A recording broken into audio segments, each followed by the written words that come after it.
اور ان کے ساتھ جتنے بھی ان کے رفقا جنہوں نے بھی جانی مالی تعاون پیش کیا اور اس خوبصورت بزم کو سجایا، اللہ رب العزت تمام حضرات کی کاوشوں کو شرف قبولیت عطا فرمائے، اور اللہ پاک ہم سب کے لیے اس محفل کو نجات اور بخشش کا ذریعہ بنائے۔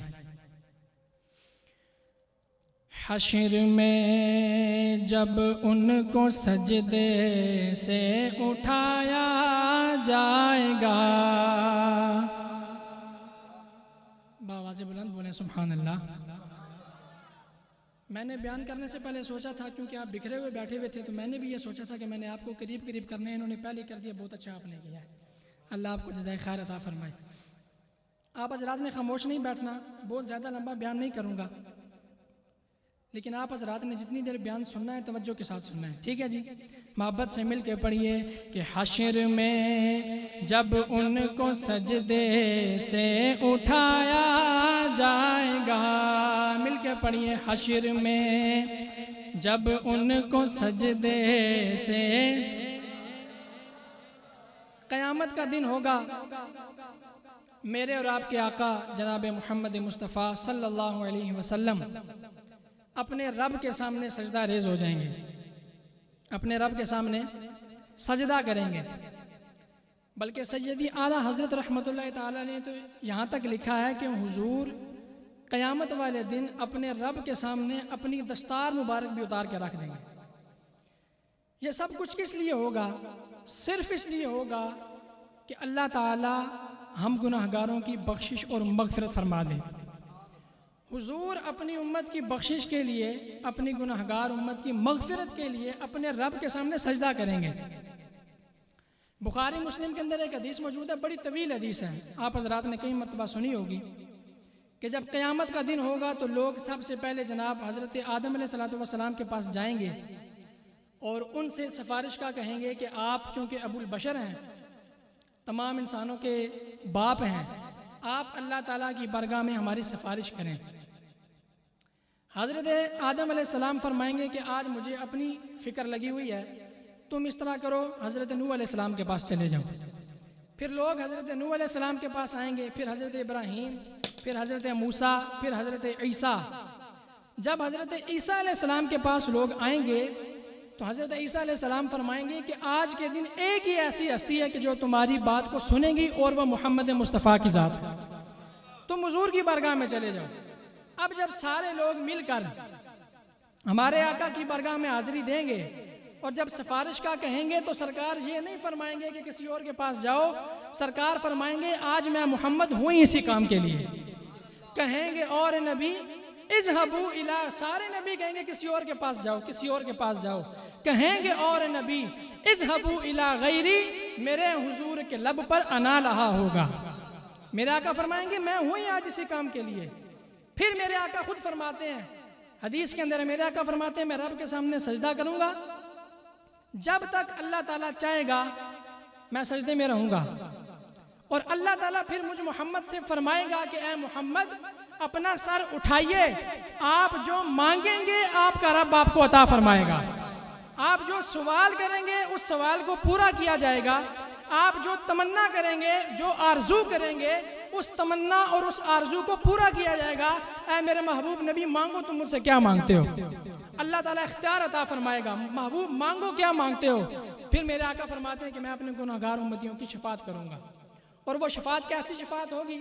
میرے امام فرماتے ہیں کیا ہی ذوق افزا شفاعت ہے تمہاری واہ واہ، ہیں جی حضور کی شفاعت کتنی ذوق والی ہے، کتنے مزے والی ہے۔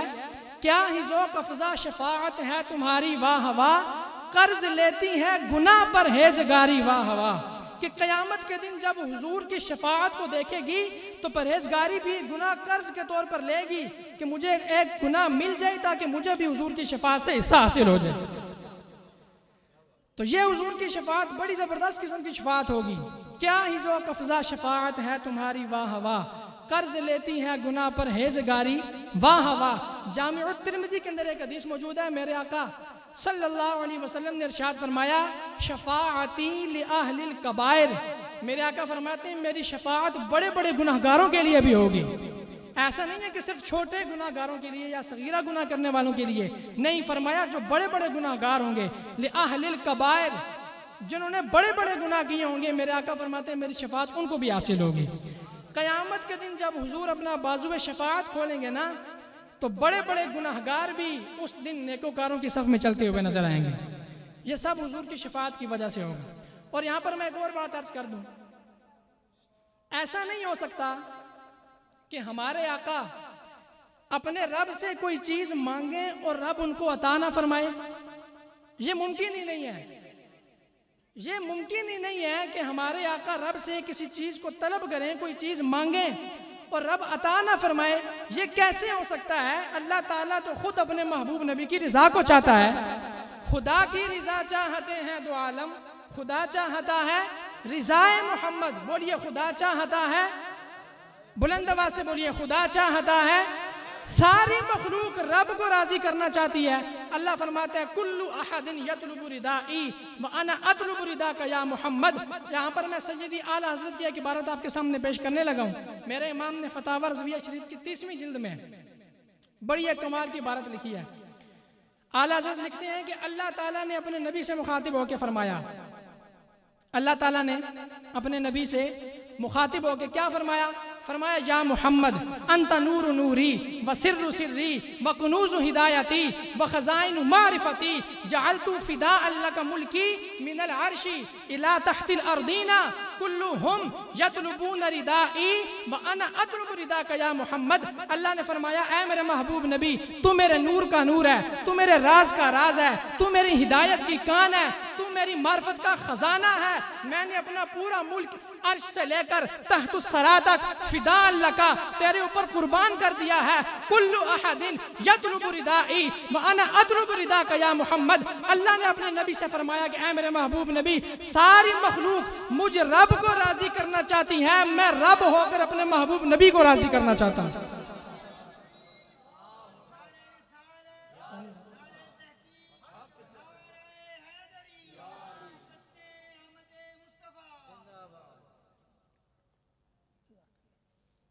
ساری مخلوق رب کو راضی کرنا چاہتی ہے اور وہ رب ہو کر اپنے نبی کو راضی کرنا چاہتا ہے۔ بخاری شریف کے اندر کتاب التفسیر ہے، بخاری شریف 2 جلد، اس میں ایک بڑی پیاری روایت موجود ہے۔ حضرت عائشہ صدیقہ رضی اللہ تعالی عنہا، جو کہ صدیق اکبر کی بیٹی ہیں، حضور کی زوجہ ہیں اور ہم تمام مومنین کی ماں ہیں۔ بولیے سبحان اللہ۔ ہم تمام مومنین کی ماں ہیں، ام المؤمنین جناب سیدتنا عائشہ صدیقہ رضی اللہ تعالیٰ عنہ۔ آپ نے حضور کے سامنے کھڑے ہو کر نا، حضور سے مخاطب ہو کر یہ بات کی حضرت عائشہ نے۔ حضرت عائشہ عرض کرتی ہیں کہ یا رسول اللہ، میں دیکھتی ہوں کہ آپ کی ذات، آپ جو بھی تمنا کرتے ہیں، آپ جو بھی خواہش کرتے ہیں، آپ جو بھی آرزو کرتے ہیں، اللہ تعالیٰ آپ کی تمنا کو پورا کرنے میں بڑی جلدی فرماتا ہے۔ اللہ تعالیٰ آپ کی خواہش کو پورا کرنے میں دیر نہیں ہونے دیتا، بڑی جلدی کرتا ہے۔ اس کی بہت ساری مثالیں بھی ہیں کہ ہمارے نبی نے جس چیز کی خواہش کی، اللہ تعالیٰ نے فوراً اسی چیز کا حکم نازل فرما دیا۔ سینکڑوں مثالیں ہیں، سب سے جو بڑی مثال ہے وہ تحویل قبلہ۔ کون سی مثال ہے؟ قبلے کا بدل جانا۔ بھئی کیسے؟ جب حضور مکے سے ہجرت کر کے مدینہ تشریف لے گئے تو 16 یا 17 ماہ، دونوں روایتیں موجود ہیں کتابوں میں، 16 یا 17 ماہ ہمارے آقا صلی اللہ علیہ وسلم مسجد اقصیٰ کی طرف منہ کر کے نماز پڑھتے رہے۔ کس کی طرف؟ بیت المقدس جسے ہم کہتے ہیں، مسجد اقصیٰ جو فلسطین میں ہے، اس کی طرف حضور منہ کر کے نماز پڑھتے رہے 16 یا 17 مہینے۔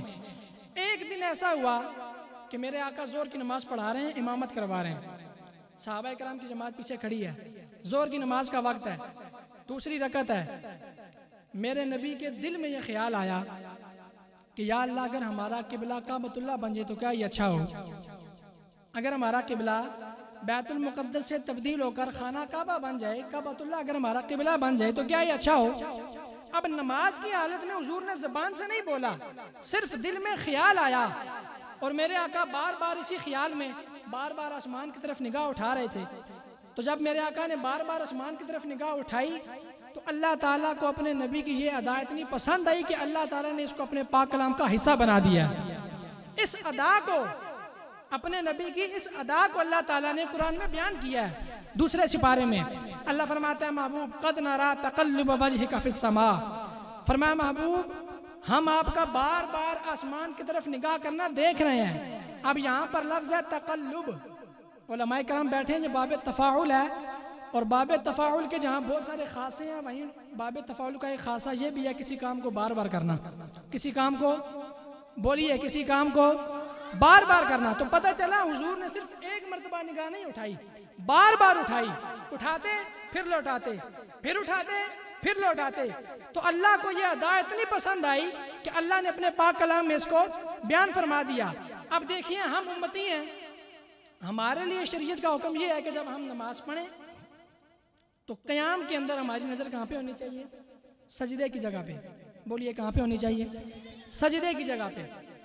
اگر کوئی بندہ دوران نماز آسمان کی طرف نگاہ اٹھائے تو یہ مکروہ تحریمی ہے، بندہ گناہگار ہوگا۔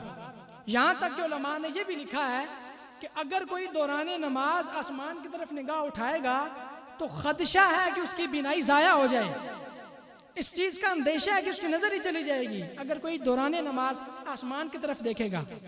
تو یہ حکم ہمارے لیے ہے کہ اگر ہم دوران نماز آسمان کی طرف دیکھیں گے تو ہم گناہگار ہوں گے، لیکن یہی کام اگر آمنہ کا لال کرے، یہی کام اگر دو عالم کا سردار کرے تو اللہ تعالیٰ کو ادا اتنی پسند آئے کہ اللہ فرمائے محبوب قد نرا تقلب وجہک فی السماء، ہم بار بار آپ کا آسمان کی طرف نگاہ کرنا دیکھ رہے ہیں۔ آگے اللہ تعالیٰ نے فرمایا فَلَنُوَلِّيَنَّكَ قِبْلَةً تَرْضَاهَا، اس ترضاها پہ غور کریں۔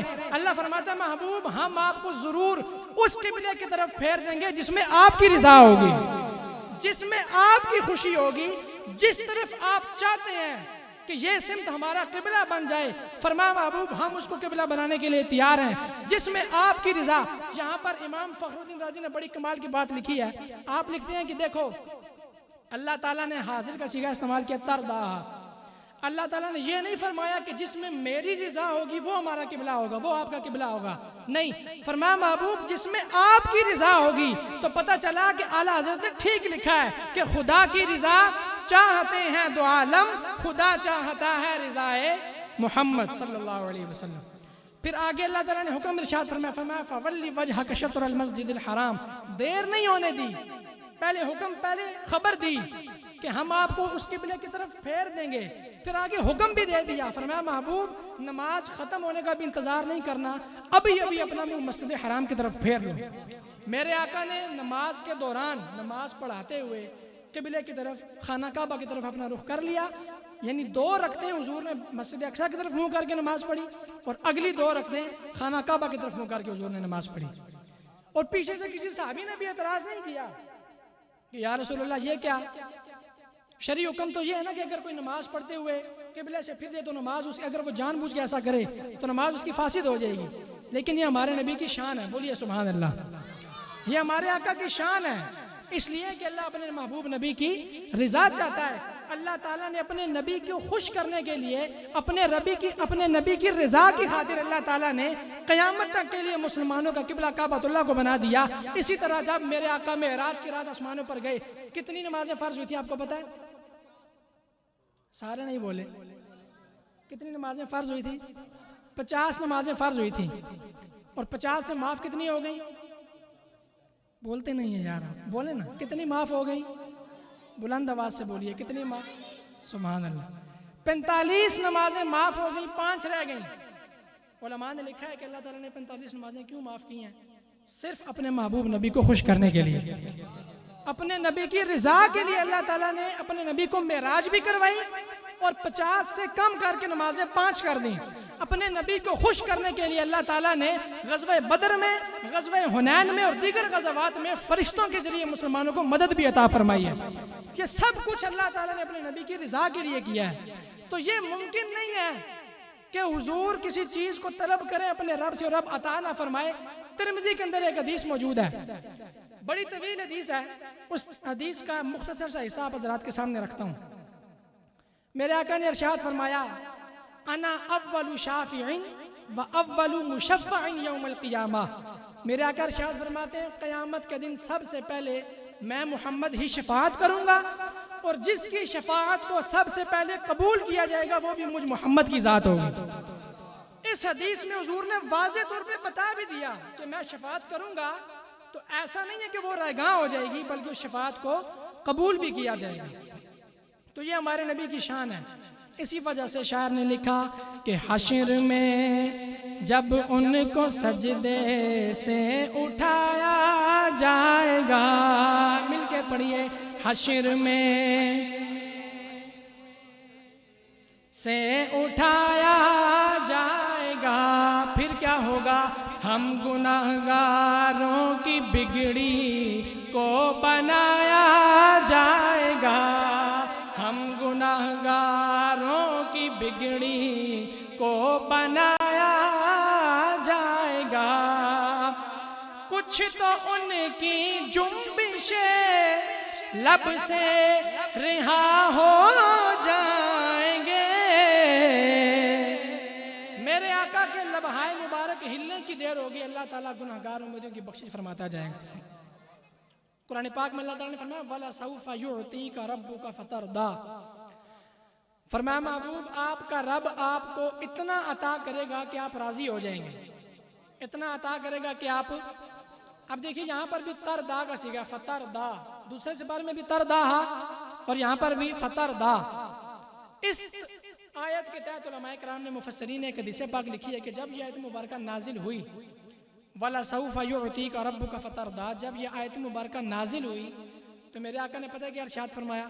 میرے آقا نے ارشاد فرمایا وَاللَّهِ لَا أَرْضَىٰ وَوَاحِدٌ مِّنْ أُمَّتِي فِي النَّارِ، میرے آقا فرماتے ہیں جب تک میرا ایک ایک امتی جہنم سے نکل کر جنت میں نہیں چلا جاتا میں محمد راضی نہیں ہوں گا، جب تک ایک ایک امتی بھی جہنم سے نکل کر جنت میں نہ چلا جائے میرے آقا فرماتے ہیں میں راضی نہیں ہوں گا، اور اللہ نے وعدہ کیا کہ آپ کو راضی کرے گا۔ تو پتہ چلا کہ حضور کی شفاعت کے بدلے اللہ تعالیٰ گناہگار امتیوں کی شفاعت فرمائے گا۔ کچھ تو ان کی جنبشیں لب سے رہا ہو جائیں گے، اور کچھ گناہگاروں کو کملی میں چھپایا جائے گا، کچھ گناہگاروں کو کملی میں چھپایا جائے گا، حشر کی غایت ہے نازش اور کیا ان کے سوا، بھئی محشر کا میدان کیوں قائم ہوگا؟ برادر اعلیٰ حضرت مولانا حسن رضا خان آپ فرماتے ہیں فقط اتنا سبب ہے انعقاد بزم محشر کا، یہ وجہ بتا رہے ہیں کہ محشر کا میدان کیوں قائم ہوگا، فرماتے ہیں فقط اتنا سبب ہے انعقاد بزم محشر کا کہ ان کی شان محبوبی دکھائی جانے والی ہے۔ اللہ تعالیٰ محشر کا میدان قائم اس لیے کرے گا کہ تمام اولین و تمام آخرین پر اللہ تعالیٰ نے اپنے محبوب نبی کی شان کو ظاہر فرمانا ہوگا، تمام لوگوں پر، حضرت آدم علیہ السلام سے لے کر قیامت تک جتنے لوگ آئیں گے سب پر اللہ تعالیٰ اپنے محبوب نبی کی شان کو ظاہر کرے گا۔ اور قیامت کے دن علماء لکھتے ہیں بلکہ حدیثوں اور روایات کے اندر موجود ہے کہ جب حضور کی شان قیامت کے دن عیاں ہوگی تو جو دنیا میں کافر ہوں گے نا، کافر، قیامت والے دن کفار بھی حضور کی شان کو تسلیم کریں گے کہ واقعی یار یہ نبی بڑی شانوں والا ہے، لیکن اس وقت کا ماننا فائدہ نہیں دے گا۔ میرے امام فرماتے ہیں آج لے ان کی پناہ، آج مدد مانگ ان سے، پھر نہ مانیں گے قیامت میں، اگر مان گیا قیامت میں تو کافر بھی مان جائے گا، لیکن اس وقت کا ماننا فائدہ نہیں دے گا۔ تو فرماتے ہیں شاعر کہ حشر کی غایت ہے نازش اور کیا ان کے سوا، کہ مرتبہ سرکار کا سب کو دکھایا جائے گا۔ اس شعر پہ کوئی بندہ خاموش نہ ہو، مل کے پڑھیے، مرتبہ سرکار کا، تمام حضرات مل کے پڑھیں، مرتبہ سرکار کا جائے گا، مرتبہ سرکار کا سب کو، یہ ہمارے نبی کی شان ہے جی۔ یا صاحب الجمال و یا سید البشر من وجهك المنیر لقد نور القمر لا يمكن الثناء كما كان حقه، کما حقه، حضور کی شان کوئی بھی بیان نہیں کر سکتا ہے اور نہ ہی کوئی سمجھ سکتا ہے، اے رضا خود صاحب قرآن ہے مداح حضور. جب خود رب حضور کی شان بیان کر رہا ہے تو امام فرماتے ہیں تجھ سے کب ممکن ہے پھر مدحت رسول اللہ کی. اس شعر میں عاجزی نہیں ہے. یہاں پر یہ نہیں کہا جا سکتا کہ اعلیٰ حضرت نے عاجزی کی ہے کہ بھئی مجھ سے حضور کی شان بیان نہیں ہو سکتی کما کو. یہ عاجزی نہیں ہے، یہ حقیقت ہے. حضور کی شان رب کے علاوہ کما حقو کوئی بندہ بھی نہیں جان سکتا. صرف رب کو پتہ ہے کہ حضور کی شان کتنی بلند ہے. کما حقو کی بات کر رہا ہوں. رب کے علاوہ کما حقو کوئی بھی حضور کی شان کو نہیں جان سکتا. ایک مرتبہ حضرت جبریل حضور کی بارگاہ میں تشریف لائے. میرے آقا نے حضرت جبریل امین سے پوچھا کہ اے جبریل تمہاری عمر کتنی ہے؟ تو جناب جبریل عرض کرنے لگے کہ یا رسول اللہ مجھے اندازہ تو نہیں ہے میری عمر کتنی ہے، مجھے تو نہیں معلوم، لیکن اتنا ضرور ہے کہ آسمان پر ایک ستارہ نکلتا تھا 70,000 سال کے بعد ایک مرتبہ نکلتا تھا، اور میں نے اس ستارے کو 72,000 مرتبہ دیکھا ہے. 70,000 سال کے بعد ستارہ ایک مرتبہ نکلتا تھا، اور جبریل امین فرماتے ہیں میں نے اس ستارے کو 72,000 مرتبہ دیکھا ہے. میرے آقا نے پوچھا کیا جبریل کیا تم جانتے ہو کہ وہ ستارہ کون تھا؟ آپ نے عرض کی کہ نہیں. فرمایا کہ وہ ستارہ مجھ محمد کی ذات تھی، وہ ستارہ میں محمد ہی تھا. اب یہاں پر میں ایک جملہ عرض کرنا چاہتا ہوں. جناب جبریل امین نوریوں کے سردار ہیں، فرشتوں کے سردار ہیں. تو جب حضور کی شان جناب جبریل امین نوریوں کے سردار ہو کر حضور کی شان کو نہیں پہچان سکے تو ہم خاکی بشر کیسے کما حق حضور کی شان کو پہچان سکتے ہیں؟ جب وہ نوریوں کے سردار ہو کے نہیں جان سکے، ہم تو پھر خاکی بشر ہیں، ہم کیسے حضور کی شان کو جان سکتے ہیں اور پہچان سکتے ہیں؟ تو کما حق حضور کی شان کوئی بھی نہیں جان سکتا. یہ ہمارے اوپر اللہ تعالیٰ کا بہت بڑا فضل ہے. آپ کبھی اگر اس کی اہمیت کو سمجھیں، حضور کی شان بیان کرنا، حضور کی شان سننا، چاہے وہ کتابت کی صورت میں ہو، بیان کی صورت میں ہو، نعت کی صورت میں ہو، نقابت کی صورت میں ہو، حضور کی شان بیان کرنا بہت بڑی بات ہے. یہ بڑے فخر والی بات ہے. حضور کی شان بیان کرنا تو خود ہمارے رب کی بھی سنت ہے، تمام فرشتوں کی سنت ہے، تمام صحابہ بلکہ تمام انبیاء کی بھی سنت ہے، خود میرے آقا کی سنت ہے. میرے آقا نے خود کئی مقامات پر اپنی شان کا اظہار فرمایا. میرے آقا فرماتے ہیں قیامت کا دن ہوگا، لواء الحمد کا جھنڈا مجھ محمد کے ہاتھ میں ہوگا. اس جھنڈے کے نیچے جناب آدم علیہ السلام سے لے کر قیامت تک آنے والا ہر بندہ ہوگا. قرآن پاک میں اللہ تعالیٰ نے فرمایا وَعَسَىٰ أَن يَبْعَثَكَ رَبُّكَ مَقَامًا مَحْمُودًا. مقام محمود وہ جگہ ہے جہاں پر تمام اولین و تمام آخرین قیامت والے دن جمع ہو کر میرے آقا کی شان کو بیان کریں گے. تو حضور کی شان کما کو بیان کرنا یہ کسی سے بھی ممکن نہیں ہے. ہمیں اس نعمت پر، ویسے تو الحمدللہ ہم سنی سارا سال حضور کا ذکر کرتے ہیں الحمدللہ، لیکن چونکہ ربیع الاول کا مہینہ حضور کی ولادت، حضور کی پیدائش کا مہینہ ہے، تو اس مہینے میں خصوصیت کے ساتھ حضور کا ذکر خیر کیا جاتا ہے. تو ہمیں اس بات پر اللہ تعالیٰ کا شکر ادا کرنا چاہیے. قاضی ایاز مالکی نے شفا شریف میں باقاعدہ پورے چیپٹر لکھے ہیں. آپ نے اس بات کو واضح کیا ہے کہ حضور کی شانیں بیان کرنا یہ صرف انسانوں کا ہی خاصہ نہیں ہے. بات آپ کو سمجھ آ رہی ہے؟ حضور کی شانیں بیان کرنا انسانوں کا ہی خاصہ نہیں ہے، دیگر مخلوقات نے بھی حضور کی شانیں بیان کی ہیں.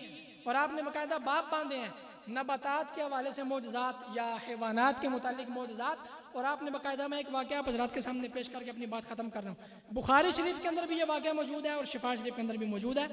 حضرت ابو ہریرہ راوی آپ فرماتے ہیں کہ ایک چرواہا تھا، وہ اپنی بکریاں ایک دن چرا رہا تھا.